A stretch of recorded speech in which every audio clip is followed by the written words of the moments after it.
আজ চলে গেলাম কিছু কেনাকাটা করার জন্য।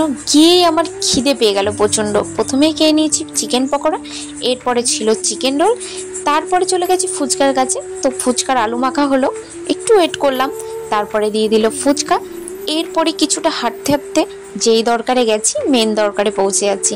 তো আমাদের নতুন বাড়ি করা হয়েছে, সেখানেই জলের ট্যাঙ্কি বসাতে হবে, তো সেই কারণেই চলে গেছিলাম ট্যাঙ্কি কেনার জন্য। তো দেখো আমাদের গোডাউনে নিয়ে গেল, প্রচুর এখানে কালার সাইজ দেখাচ্ছিল। তো ওখান থেকে একটা পছন্দ করে পাইপের এখানে চলে আসলাম। পাইপ লাইনের জন্য যে পাইপ নিতে হবে, তো ওখানে বিভিন্ন দামের ছিল, নিল পছন্দ করে, তারপরে বিল করার জন্য নিল। এরপরে দেখো এটা কলটা দেখছিলাম, আমার মোড়াতে প্রবলেম হলো বলে আর নিই এটা। তো দেখো এই ট্যাঙ্কিটা না আমরা নিয়েছি। তারপরে আমরা খাবার নিয়ে নিলাম, যেহেতু বাড়ি এসে আর রান্না করার ইচ্ছে নেই। তো তারপরে দেখো আমাদের ট্যাঙ্কি ভ্যানে বাঁধা হয়ে গেছে, বাড়ি এসে খেয়ে নিলাম। আজকের